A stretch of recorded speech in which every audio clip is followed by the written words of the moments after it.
Good morning. This is George Graham, and I'm looking forward to sharing a story with you. And it involves teachers that make an impact that lasts for a lifetime with kids. I started off my career teaching in California and Oregon, middle school, junior high, and elementary school. And when I finished my PhD at the University of Oregon, my first job was at the University of Georgia. Then I moved to the University of South Carolina, then Virginia Tech, and then Penn State. I retired from Penn State and I moved to Pinehurst, North Carolina, where I am now. And after a couple of years, I started volunteering with the Boys and Girls Club in Pinehurst. And essentially, what I was doing was working with third and fifth graders, and I would work with them once or twice a week. And I've done it since about 2016.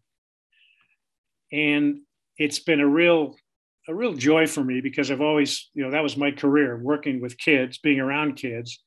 And so I've been fortunate to work with these kids, and it's been truly special. What I did with them was the PE Central challenges. If you go to PE Central, you can find these challenges and all about them. There's sport challenges, 6 of those. And there's also fitness challenges, 6 of those. And so that's what I was doing with the kids at the Boys and Girls Club. And again, I'd be there once or twice a week on a pretty regular basis. The guidelines I used with the kids were that the yet intervention, which is essentially you can't say, I can't do something. You have to say yet after that. And it was kind of cool because the kids, as I worked with them, would say, no, I can't do that. Yeah, yet. Or other kids would say, nope, you got to say yet. The idea behind this, if you know the PE Central challenges, is everybody's rooting for everyone. It's not a competition. We're all trying to help the kids reach the goal of the challenge, whatever it would be. So, for example, I'll give you an example. I'll use this example a lot today. Jump rope for 90 seconds without a miss. So everyone's trying to help the kids get that. When they met the challenges, then they became a coach. So if they could jump rope, then they were trying to help other kids jump rope. And the way I did it initially was each challenge of the 6 challenges, there was a pin you get. And that was motivational for some kids, not all necessarily, but certainly for some. And I think one of the key points was that I constantly was coming back. Hey, you don't have it today? I want you to keep trying, keep working. You're going to get lots of chances. It's okay if you don't have it yet. Keep trying. And then at the end, there was a larger medal. And the way I did it was, if you got all 6 challenges, you got a gold. 5 was a bronze, silver. I'm sorry, 5 was silver, 4 bronze, kind of like the Olympics. And that was motivating to some kids. And then I went with the medals, and then I went with T-shirts. We call it Let's Get Fit when we were doing the fitness challenges. And then I asked the kids after the T-shirts, what would you rather have, T-shirts or a pizza party? Anybody want to guess what the kids said? Pizza parties. So we went to pizza parties and ice creams for the kids. And this happened over a period of several months. So I was constantly coming back. They kept trying, and they knew what the goal was, and they really enjoyed, and they would kind of keep track of where they were, but they always knew they were going to get other chances. So I was really pleased with how that challenges worked, but that led into where I'm going with this story. But I was concerned, and if you're working with kids today, you may be too, that too many of these kids lacked basic motor skills. I was just amazed at how many had never jumped rope. They couldn't turn it over their heads, for example. Too many of these kids were unfit. It was just sad that they just had such a low level of fitness. So I'm wondering, was it just these kids, or is it more widespread? I don't know. I do worry that kids are inside on screens, not outside the way they were in the past. And a lot of us, that's where we learn our skills, our sport skills, is being outside with friends. Some of us who of my vintage or close remember playing outside until the street lights came on, and then you had to come in. I was one of those kids. I certainly wanted to be outside more than inside, but I'm afraid today that is not the case, that there's so many good games and activities for kids to do on their computers and screens that they're out inside more than outside. So then along came COVID. So I'm concerned about the kids' lack of skills and fitness. The kids were no longer at the Boys and Girls Club. They weren't in the schools. I couldn't go there. So I was also concerned related about the lack of specific guidance provided by the PE standards. And I'm going to talk about that in just a couple of minutes. So I got, we've all been through COVID and done some crazy stuff. So I had the idea of a book, and the idea was to unpack the PE standards to make them clear, more easy to use, more understandable, and also adapting and expanding the PE Central challenges and creating some new ones that had a progression, because not just jump rope for 90 seconds, but a progression, a ladder is what I came up with. Well, we came up with, I'll talk about who we are in a minute, that the kids could actually see their progress. So over the years, I've been fortunate to work with Scott Wickren at Human Kinetics, and he kind of served as an advisor for the book, although it's a digital resource, it's not a book. That's 2022, isn't it? But Scott, more importantly, in addition to his work with the book over the years, another book I've done, he was a friend, and I really appreciate his support and friendship. So I invited two veteran PE teachers that I work with to write with me. Some of you might be familiar with Liz Strawn and Sean. Liz is featured on the American Master Teacher Program videos, if you've ever seen those. They're also in conjunction with Teaching Children and Adolescents Physical Education, published by Human Kinetics, that I wrote with Eloise Elliott now and Steve Palmer. So you can see her in action there. Sean Fortner, another veteran teacher. She's National Board Certified. And there's another book I did, Children Moving, pictures of her and her kids in there. So I worked with them for years when I was at Virginia Tech. And they supervised many of our student teachers, and they did an outstanding job. And they're master teachers. I mean, the way they work with kids, what they know, how the kids learn from them. I learned from watching these teachers and working with them. So again, it was COVID, crazy things were going on, and they agreed to work on this resource with me. So here's how we did it. Every Monday, Wednesday, and Friday morning, we met for roughly an hour. Remember, it was COVID, so people were at home, they could do it. And the way we did, I said, Liz and Sean, talk about how you teach these skills, these challenges. What do you do with your kids?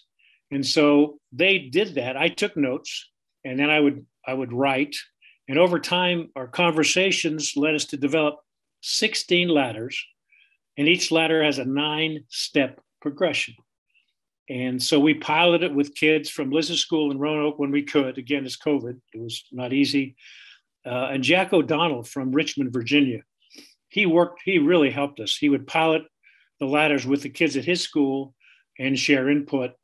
And so they kind of have face validity. And that's how we develop the ladders. Let me talk about the PE standards, and then I want to go back to the ladders. The standards, the way they are now, is they're useful for giving you some idea what should be covered in your program. But they're often too vague, in my opinion, to provide clear guidance for the kids, the parents, and probably some teachers. And I just picked in the book, the resource, there's a number of examples, but I just picked one. And actually, this is a state that I taught in. But if you look at what they called PE 1.5.12, throws overhand, which is great. They're focusing on the overhand throw. But it's vague in the sense using a mature pattern, and we have to define what that is, in non-dynamic environments, closed skills with different sizes and types of objects. So that tells us kind of what to focus on, but it really doesn't tell us if we know how well can a kid throw. And you could do this, throws overhand to a large target with accuracy. What is accuracy? How large, how far, and so forth. So the standards are really useful for saying this is what should be included in a program. But to use an extreme example, you could say kickball, where you've got most kids standing around. You could put, as I say, okay, that covers P 1.5.12 in your lesson plan, but it really doesn't it doesn't really help the kids understand what they're working on, and it's kind of vague. Again, this is in my opinion, but I think others would agree. So that was one thing I wanted to focus on, is really unpacking the standards to say, all right, where, what do we really mean here? What part of what we mean? And then expanding the P Central challenges, the number of the challenges, and important to provide a progression. So it wasn't just one challenge, but there was a progression to it. And again, there's 9 steps in all of the 16 ladders that we developed. So this is what the cover of the digital resource looks like. There's my name and Sean, and those are some of the kids that I work with at the Boys and Girls Club, and also some of the kids at Liz's school. And that's if you teach kids, you know how special this is to see them on the cover of a resource. So there's 16 motor skill and physical fitness ladders, and then there's graphics that can be printed and used as posters that I think will be really useful for a lot of P teachers. So hopefully it will help teachers assess what their kids are actually learning related to these skills. We emphasize a lot in the book, in the resource. It's not intended to be grading, and we're worried that some people will, but that's not the intent. It's for parents to know how their child or their children are doing. And in an ideal world, I know I'm being idealistic here, that parents would actually help their kids, that they might, for example, work on throwing and catching with them, knowing that there's a standard they're working towards, and celebrate with them when they get it.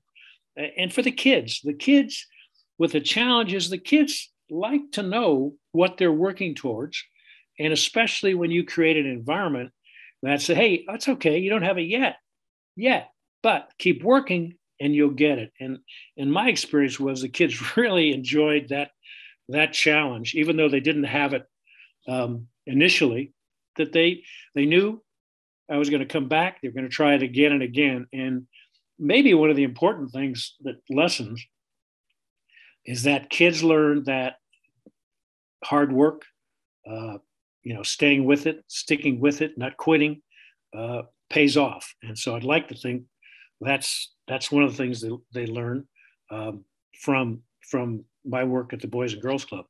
So let me talk about the resource, the organization of it. The first 5 chapters focuses on the ladders, the standards, how to use them, and so forth. And then each of the chapters, the ladder chapters, has an introduction, has the ladder, cues for helping kids climb the ladders.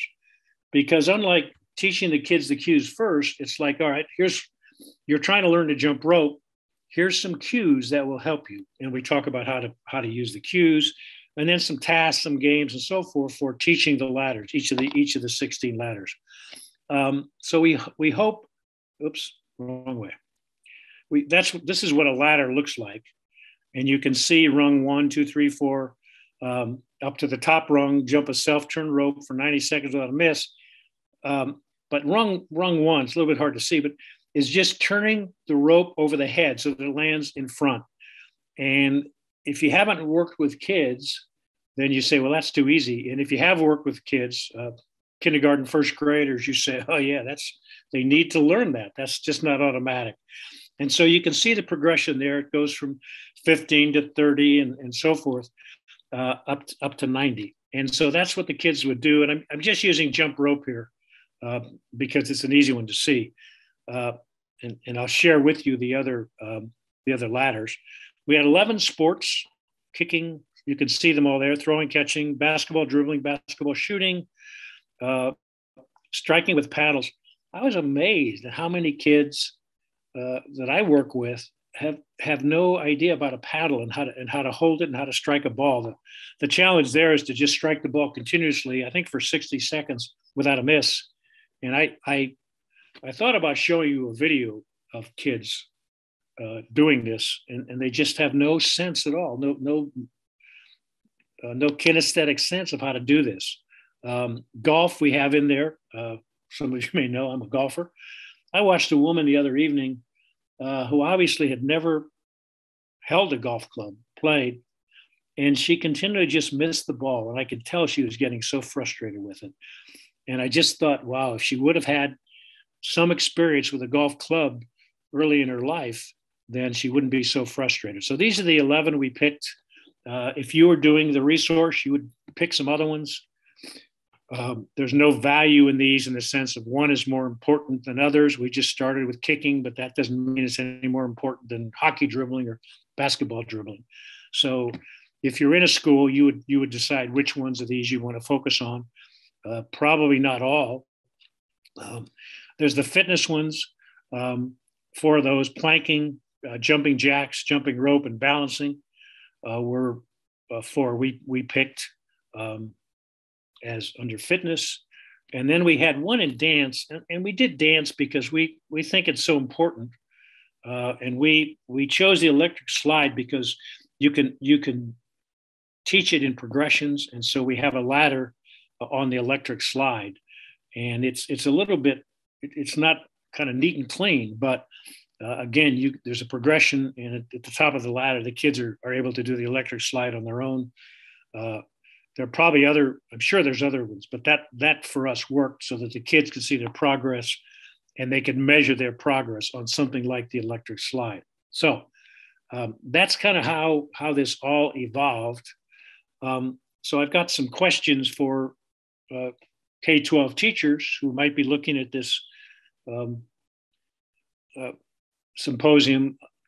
Where are your students on the ladders? I mean, do you really look and see, can your kids jump rope, let alone jump rope for 90 seconds? And what we found is that some of the kids could jump rope, but then 90 seconds became a fitness challenge. And so that was something they worked on. Can your kids strike a ball with a paddle continuously, just staying in one space? Can they hold a plank? And let me just say, these are just basic. They're not, because a kid can strike a ball with a paddle doesn't mean they're going to be a tennis ball player or a badminton player. But if they can't have no kinesthetic sense of a ball or an object and a paddle, or how to move a rope, or if you watch kids today, they just can't throw a ball. It's just they just a few feet and that's it. But they have never been taught what we call a mature, all the cues that lead to a mature motor pattern. The same with holding a plank, and on and on. So you get the point that maybe it's just the kids that we're working with, but the sample we used, too many of them don't have these skills, and we think are important prerequisites for enjoying a sport. I'll talk about that in a minute. But so how can you work the pro ladders into your program? You might do one ladder a month and let the parents know. You got a website for your school, assess the progress. And again, it's not a one-time assessment for the kids, but something they keep working on. The parents would know, the classroom teachers would know, the kids would know, this is it, this is what we're working on. And then depending on your program, there might be incentives depending on how you work for the kids to move up the ladders. Again, we used pins and medals at the Boys and Girls Club, which evolved into T-shirts and then into pizza party. And that, for our kids, they really enjoyed that. So your school, what the guidelines are, it would depend on that. Go back again. So college professors and researchers, if you're looking at this symposium, I'd start with this question: where are your college students on the ladders? I talked to some professors, and they say their college students who are going to be PE teachers don't have the basic skills that we're talking about here, that they're not at the top of many ladders. And there's always that eternal question is, so if you're going to teach kids skills and you don't have them, and on and on. So, but I think it would be interesting just as a a unit or whatever, a few classes, if you're in the gym with them, to just say, hey, where are you? How are you on these ladders? The ones you pick. And then the other one that could be interesting is if you're in schools as a professor with your students, where are the kids you're working with on the ladders? And it's pretty easy to set up. For example, the throwing is 90 feet in the air. You know where 90 feet comes from, but 90 feet in the air. So you could have the kids, two lines of kids, 90 feet apart, give them a tennis ball and say, all right, how far can you throw? Can you throw it over that rope or that line or those cones 90 feet away? And so in just a matter of minutes, you could find out how they're doing the throwing, for example, or kicking. This is an interesting question that I'm curious about. Do we need a international study assessing kids on basic motor skills and fitness? You remember years ago there was something called the Krauss-Weber, and it looked at U.S. kids and the European kids, and the European kids were more fit, and that raised a lot of questions and concerns. And I think it may have led to the President's Council on Physical Fitness and Sports, if I'm correct. So I'm just wondering how these data have a typo there. Sorry. If in fact there was a international study just done, and again, it wouldn't be that time consuming depending on how many of these skills you chose to use. But I wonder if that would create the need for more K-12 physical education teachers. I don't know, but just a thought to think about. So closing question, kind of, where are these kids today learning the basic sport and fitness skills that we learned as kids? To me, it's so important. We talk all the time about the value of sport and what you learn from sport. But what I'm afraid of is the kids who are able, they're on teams. Their parents get them all these teams, and they learn hopefully some of these basic skills. But there's a lot of kids that they're not on teams. Their parents, for whatever reason, it's not happening. And so then, like this woman who I was talking about kept missing the golf ball. Is she gonna stick with golf? So they don't get the benefits of a sport or a lifetime of physical activity like golf or like pickleball. They can't do it, and so they don't have the basic skill that leads into success and enjoyment. So I wonder about that, and maybe you wonder too. The ladders, teachers, so many teachers are doing such a great job.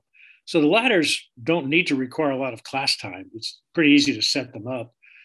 So a teacher could continue to do all the other neat things they're doing with the kids. So it's not like at least in my mind, it shouldn't take a whole lot of time, but it is something that effective teachers can work into their program so that the kids can enjoy it and be challenged by it, and again develop those basic skills that can lead to a lifetime of physical activity. So,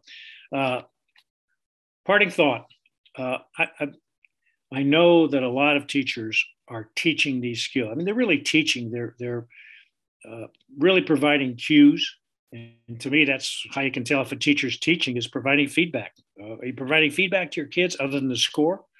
If you are, then you're teaching. And if you're not providing feedback about how kids can improve, then to me, you're not really teaching. You're doing, you're doing activities, but you're really not teaching.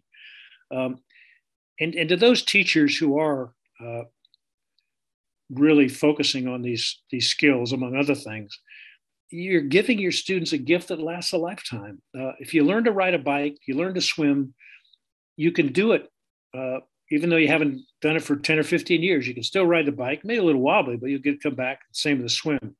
And that's the same with these skills, that if you learn to throw a ball, if you ever decide you want to play softball or just throw around a ball with your friends at a picnic, you've got that as opposed to simply being unable to. So just like, successful reading and math teachers, you make a huge difference, and you are in your students' lives. And, the kids may not know it, you may not know it at the time, but you really are. And to me, that's so important. It's kind of like, hey, I love my reading teacher, but I haven't learned to read. I love my math teacher, but I'm not good at math. So we know that kids love PE teachers. I mean, that's just an automatic. But those teachers and who are making that difference and really helping these kids get these basic skills, among all the other neat things that are doing in their program, it's so you're doing such a great job, and you're doing your part to prevent the obesity crisis and lack of physical activity that we see today, leading to so many, I don't want to say illnesses, because not necessarily, but lack of physical activity, lack of enjoyment, lack of feeling good about it. So I just want to say to those teachers that I'm proud of you, and I so value what you're doing, and I feel so fortunate to be a part of the profession with you. I may not know you, I don't know many of you, but if you're doing that, really teaching so the kids are learning, I'm proud of you, and keep up the good work. And thank you for listening to my story. I hope maybe that was informative for you. And if it made you think a little bit, that's good. If you didn't agree with everything, that's good too. So again, thank you so much for allowing me to share a few thoughts with you in this symposium.